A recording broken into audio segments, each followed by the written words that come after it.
Mes frères bien-aimés, ce soir, sans doute avez-vous perçu comme moi l'immense douleur qui habite le cœur de Jésus, tout simplement parce qu'il se rend compte que dans cette foule qui lui fait face, il y a des êtres qui ne sont pas bien intentionnés et d'autres, et croyez-moi, ils sont nombreux, qui doutent de ce qu'il est.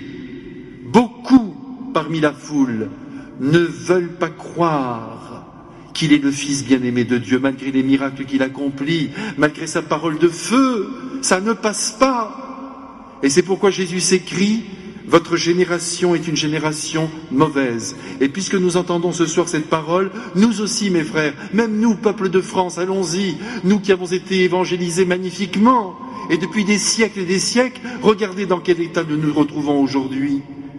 4% de pratiques religieuses, qu'est-ce que vous en pensez? Eh bien, notre Seigneur dira, cette génération est mauvaise, elle ne se soumet pas à mes paroles, elle ne veut pas recevoir mon amour, elle ne veut pas de la vie éternelle que je lui promets, elle ne veut pas changer de vie, elle ne veut pas non plus que ses œuvres passent dans la lumière.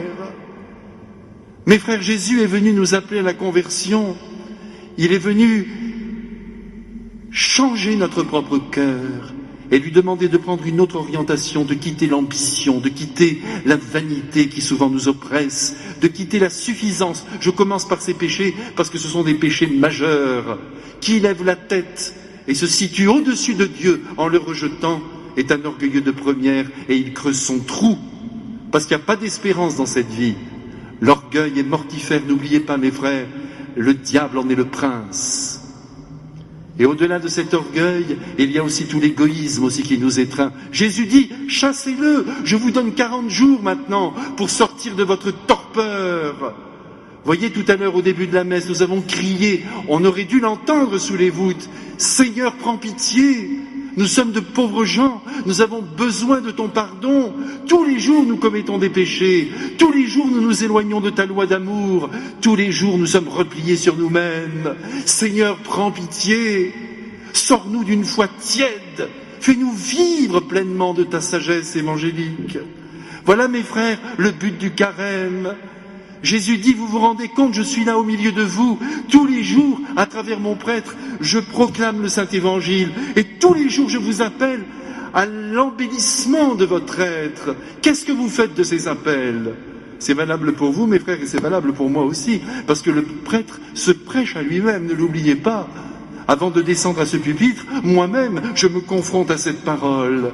Et je dois bien reconnaître des régions entières de tiédeur dans mon propre cœur et dans ma propre vie. Allez mes frères, mais sortons un peu de cette torpeur. Et disons que nous aimons le Christ. Il nous reste encore quelques jours. Le carême est à peine commencé. Allons-y, soyons un peu des amoureux du Christ et de sa sagesse.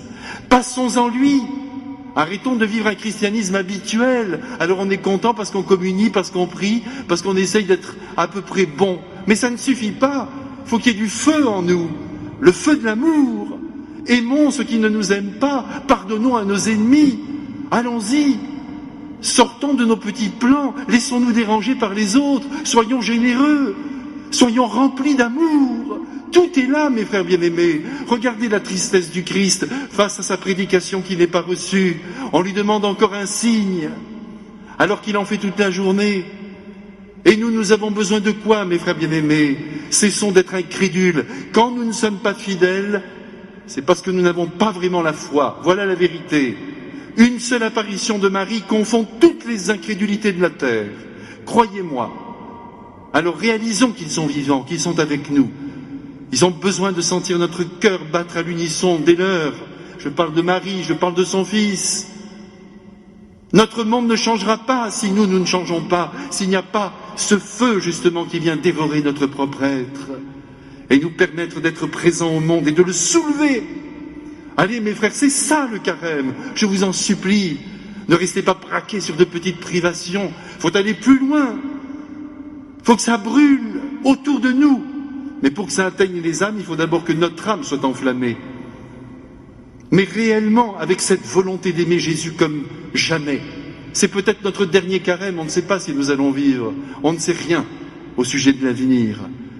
Quand on vit comme ça, comme des pèlerins, des étrangers sur la terre, vous êtes sûr qu'on fait de bonnes choses. Il faudrait commencer chaque journée en se disant c'est la dernière. Vous verriez si ces journées seraient fructueuses. Tandis que là, on s'endort tranquillement. Bien sûr, on fait des grands projets, il faut en avoir.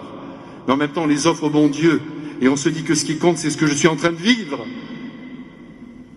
Allez, mes frères, laissons-nous secouer par le Christ, avant qu'à la fin des temps, toute la ville de Ninive vienne nous confondre, alors que c'était un petit prophète, un grand aux yeux de Dieu, ce Jonas qui avait simplement annoncé à cette ville païenne que si elle ne se convertissait pas, eh bien, le feu la détruirait.